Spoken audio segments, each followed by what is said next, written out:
Okay, so welcome back to my channel, everybody. I'm really happy today to be joined by someone that I've actually heard loads about, really, really positive and amazing things. And he talks about a space that I don't really go towards in my coaching. I want to introduce you to David Chambers.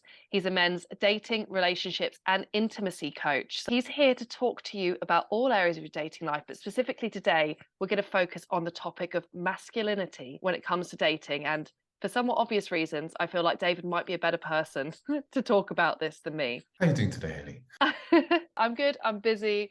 I'm happy you're here. And also, I'm happy to talk to someone who works in this space because I feel like when we talk about masculinity coaching, obviously, as a dating coach, I understand and I see how fundamental that can be to guys' success in this area, but it can be a confusing term, right? So I would really love it if you could start by perhaps explaining, what actually is a masculinity coach and perhaps why do we find ourselves in 2023 having a need to connect and talk to people in that The way. need is because masculinity is a very, very confusing set of ideas and rules, right? So I'll just give a definition. The definition I use about masculinity is taken from Wikipedia, and I think it fits quite well, right? Because it's just a set of attributes, behaviors, and traits and roles that we commonly associate with men, but not exclusively expressed by men, right? And obviously, masculinity differs from culture to culture, which is also really Mm, important to remember.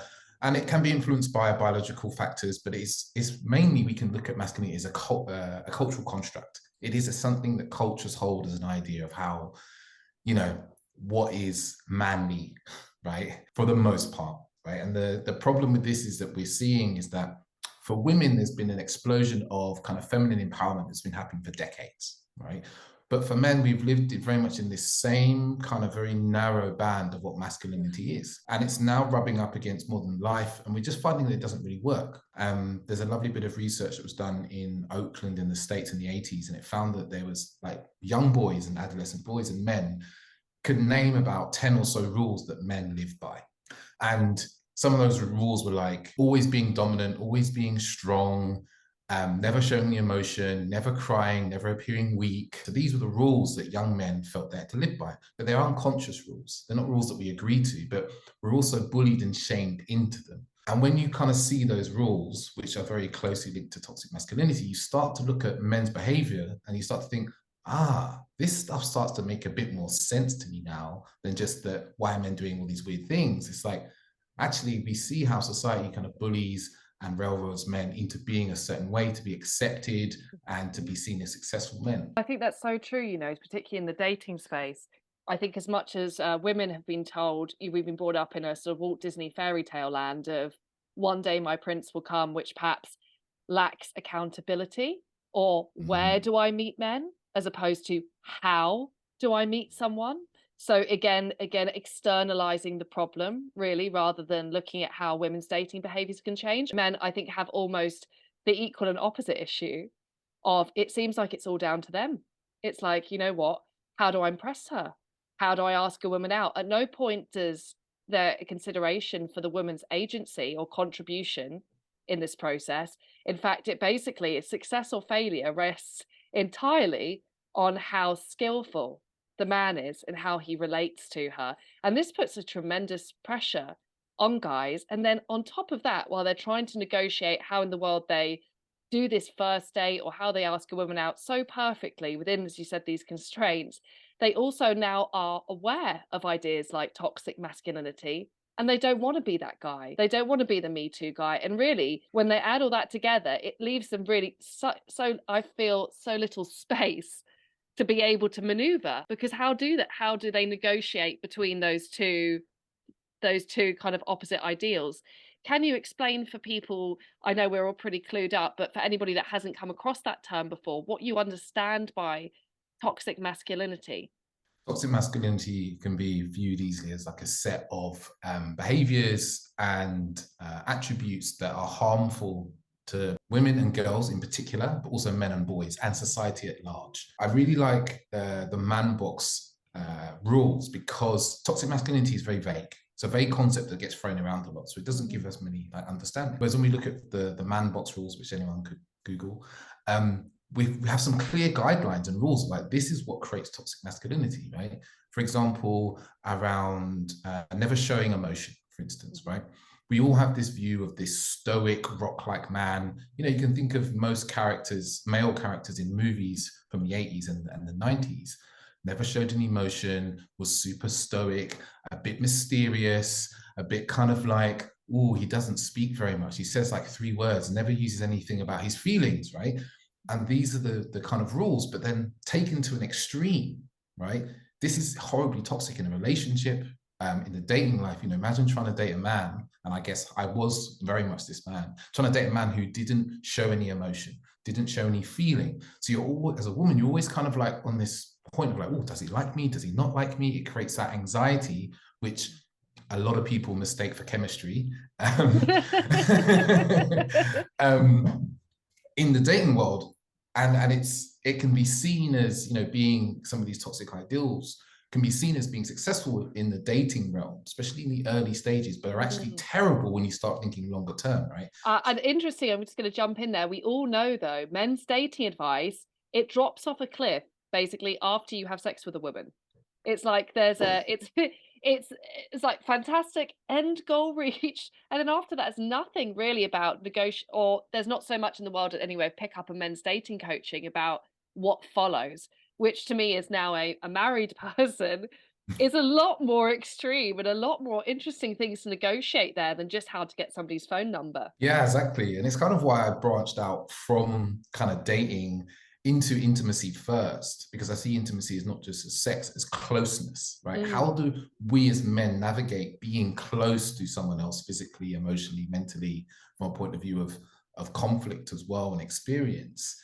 And it kind of really, once I kind of plug that into my work, it's like, oh, well, this is what we call relationship. It's like, how do you go from being single, dating, navigating sex and intimacy, and bringing that into a relationship as like a cohesive unit that maybe, you know, I always believe that a relationship isn't about two beings. It's like a third entity you have to look at your relationship as, that needs energy and so forth. So it's like, to kind of head off that cliff edge that you said, because there is this massive cliff. It's like, get the girl, get the number, text her, get a date. But a lot of it is very, yeah, it's very superficial, because it's not actually creating a deep and meaningful connection of emotion and play and fun and kind of interlocking life, because that's hard. It's really hard to do that. Like all the kind of, you know, I definitely see from some of the men that I've seen over the years, like they're very good at creating what I call like a hollow shell, right? How do you dress well? How do you say the right things on the first? Get the number, text well, say the right things that she's going to want to see you on a date, go on a date, organize a good date, blah, blah, blah, and then do that 3 or 4 times. And then what? How do you actually create a connection that goes beyond fun and play, that goes into the depth of who you both are? And I would even say that I think how you've articulated that is so brilliant. And what I hear a lot as well from my clients is actually a fear of creating that in the future holds them back from taking action today. It's like, I can't ask her out, or I don't want to take this any further, or I just, because then I'm going to feel obligated. Then what's next? My roadmap has run out, and I don't know if I'm able and equipped to go where this might take me. And so that actually keeps guys stuck in not interacting with women at all. Obligation is, I see that a lot with men. It's like, oh, we've been on 3 dates. Oh my God, I don't know if I want this to be a relationship. Should I go on a 4th date? What do I do? And then it comes into the part here about expression and communication. You know, how do you start to have the conversations around, hey, I'm enjoying this, like it's going really well, I really like you, but we haven't talked about what we want, or maybe there's a pace at which we want, or maybe you're not looking for something serious, and that's okay. And like having the kind of mature communication skills that a mature man needs to have in the dating world, and in the kind of, it was almost like there needs to be a word for between dating and relationship. I guess courtship was It the is. I know traditional word. it sounds old school, doesn't it? But it's true. And I think now that there's such a period of situationship or courtship before things are defined, that we need better communication skills than we did in the past to negotiate these different forms of relationships, and this freedom that we have, which has positives and negatives to it. Now, there's something else I'm going to ask you about, because this is a contentious subject, I find, when we talk about masculinity and femininity, and it comes up a lot, a lot, a lot. in the coaching work that I do. And to me, it doesn't mean that as a man, you must operate within this rigid set of social ideals. And as a woman, you always have to operate in that rigid set of social ideals. And that's the only way you're attractive. But I feel that when we talk about masculinity and femininity and polarity, particularly in a modern world, that can easily be interpreted of, in fact, that we're reinforcing those stereotypes or reinforcing those boxes that people might not want to be put into. So can you express and explain perhaps how your work differs from that and the role that you see masculinity playing in attraction and in dating? Mm. And the thing when we talk about polarity, we're talking about that kind of masculine, feminine on two opposite ends, the poles that often can create a sexual tension and attraction. And when I talk about these energies, I will talk about them as energies, not necessarily as a social construct. So I will drop into another level of the kind of esoteric, the kind of tantric, the Hindu, the Taoist ideas of masculine and feminine. And I will just explain it very briefly. Masculine being things like consciousness, awareness, stillness, direction, action, and love of the feminine, right? It brings them together, that yin and yang.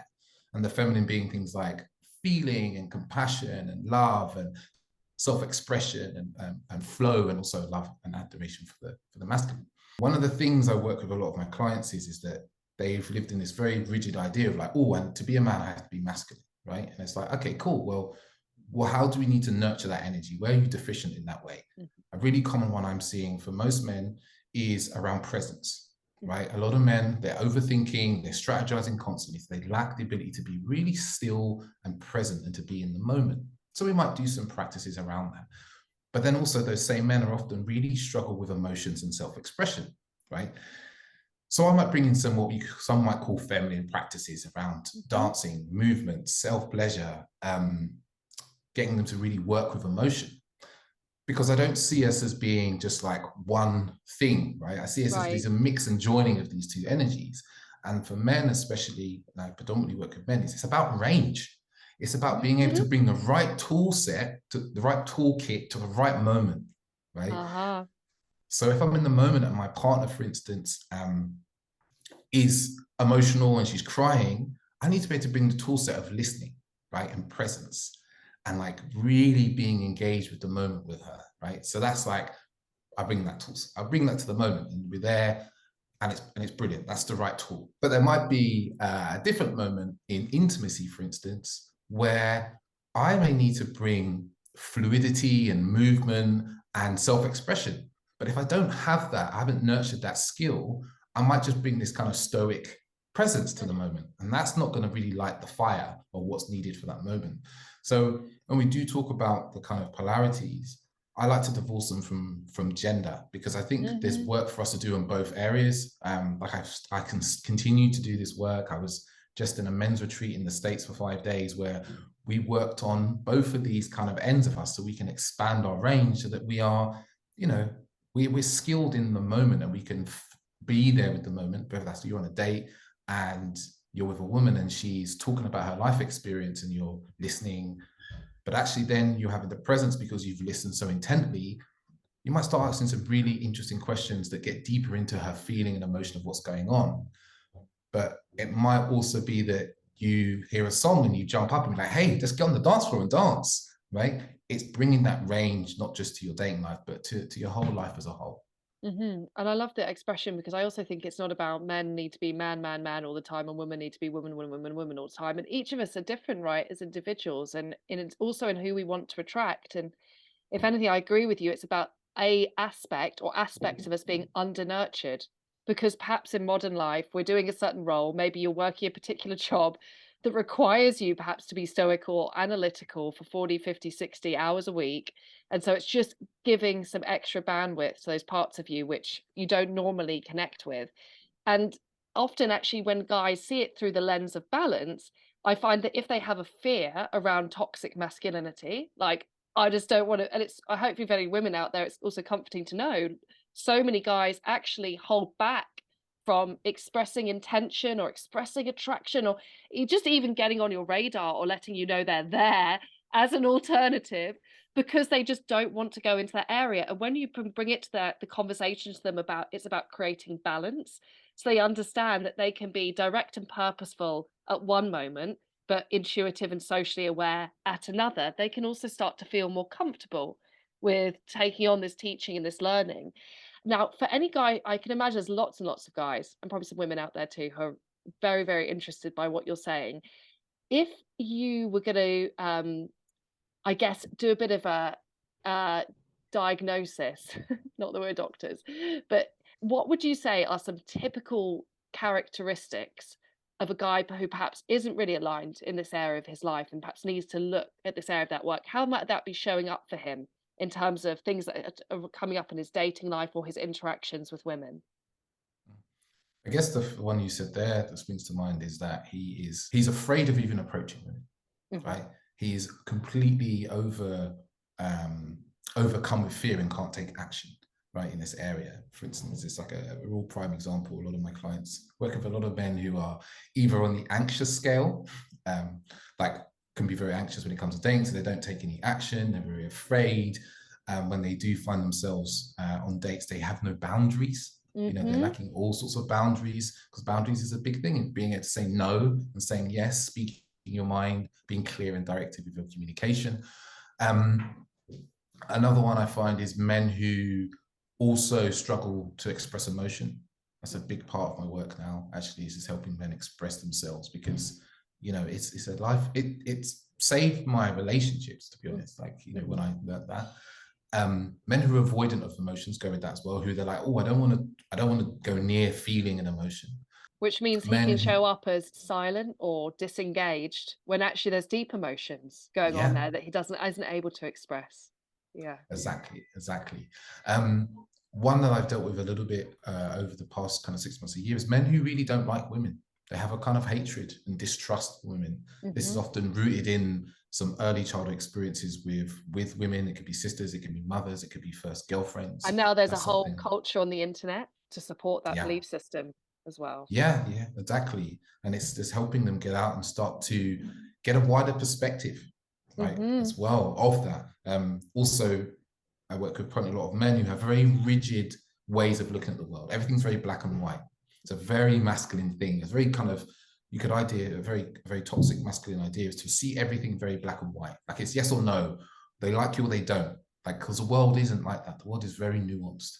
So with those kind of guys, a lot of the work I do is it's a lot about awareness, right? It's shifting the awareness. I think you mentioned something earlier, is like in that moment, a lot of guys are worried about being toxic. So they might see a woman they want to talk to, and they're like, oh, I don't want to appear to be toxic. So if I talk to her, that's going to be toxic. Oh, actually, the kind of mature thing to cultivate is the ability to talk to someone, have a conversation, right? Feel your own desire to talk to them, get to know them, but feel the moment, the situation, the surroundings, the environment, and adjust yourself and balance yourself with all of those things. And I know that sounds like a lot of stuff to manage at once, but that's the skill. That's the skill, isn't it? Right, To be. and I like that you talk about it as a skill because Mm, it isn't something you learn, like you revise for an exam and you get all the knowledge in there. It's actually something you have to experience and practice. And I mm, think a lot of the time when we approach it from a space of needing more knowledge or needing to have the perfect plan, it actually gets in the way of you taking any experience or any practice and therefore completely stops your learning. So I think if we can now, perhaps if you are one of those guys who's listening and you feel even just getting unrooted from that moment and approaching a woman and expressing intentions is really difficult. And by the way, if this is you, you are by far not alone. This is incredibly, incredibly common. I know that YouTube might tell you that it's incredibly easy to approach a woman, in the daytime and everyone's doing it. But in fact, that's absolutely not the case. So if you're struggling at the moment, and from my perspective as well, working with women too, I think it would be brilliant that they could have more balance, that they could see different representations of masculinity. I remember back in my single days, I used to feel like, oh my gosh, unless he's really drunk or a raging narcissist, he's not going to approach me. I was like, where's the middle bit of all of those decent guys out there? And that's what kind of inspired me really to learn how to meet men in real life and how to work on my signals and kind of rustling them up. But I think for the women out there, it'd be great to have more representation. So if you are that guy and you're listening to what David's saying and you're nodding along, David, have you got any simple practices, or I know it's a process and it's skill based, but is there anything that a guy could start to think about or to do today that might just help to shift him out of that state of mind? Mm. I think one of the first things is getting social in general. Don't just see dating as like, oh, I'm going to switch on my dating socialness, right? It's something I get all my clients to do is like start talking to people everywhere you go, whether that is the bus driver, whether that is the guy behind the till in the supermarket, whether it's the guy at the gym or whatever. Start talking to people more. Start getting that conversation muscle, that conversating muscle flexed more and more so that you're nimble in the moment, that maybe you do end up standing in front of someone in a queue that you're attracted to, and you're like, hey, how are you doing? And they're like, oh, I'm good. You're like, oh, that sandwich you've got there, like, I've never seen that here. Is it good? And they're like, yeah, actually, it's a really nice sandwich. What's in there? And then suddenly you're in a conversation with someone that feels very natural. But if you're not used to that, it's going to be very uncomfortable for you. Emotion.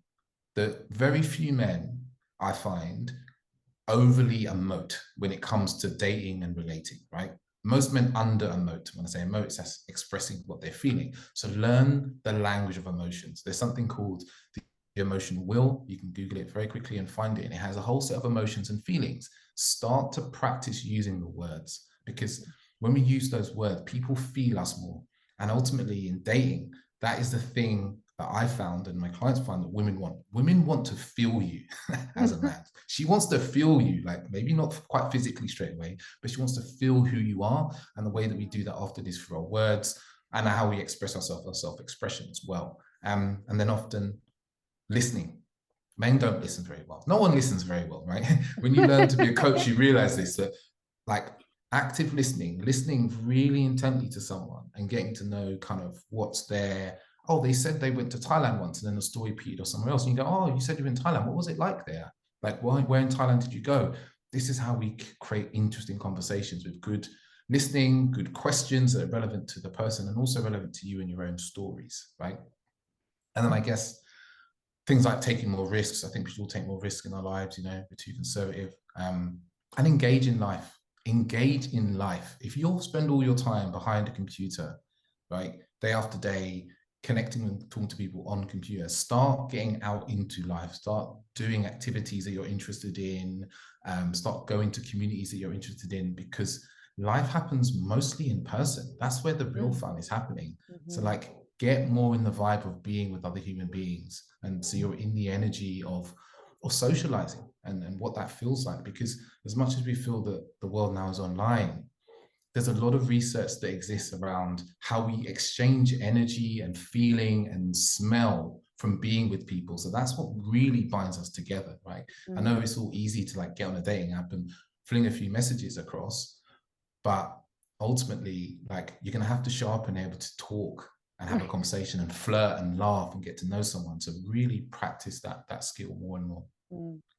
I could talk to you for like 3 hours. I think we're going to have to do a follow up because I can see this is going to be massively, really just impactful for the guys that are listening. And I'm really genuinely thankful for you coming along and speaking on my channel. For those many people who I'm sure want to follow you and connect with you, what's the best way that they can get in touch or find out more about what you do? I guess the best way probably is to find my podcast, because then you can just listen to me for hours on end. I've got I got a podcast called The Authentic Man Podcast with David Chambers. There's probably over 150 or so episodes there. We'll be talking about dating, relationships, and anything that affects men's lives. But the second place, if you want to get me directly, is probably Instagram. It's probably the best place after that as well, which is at the authentic man _. Amazing.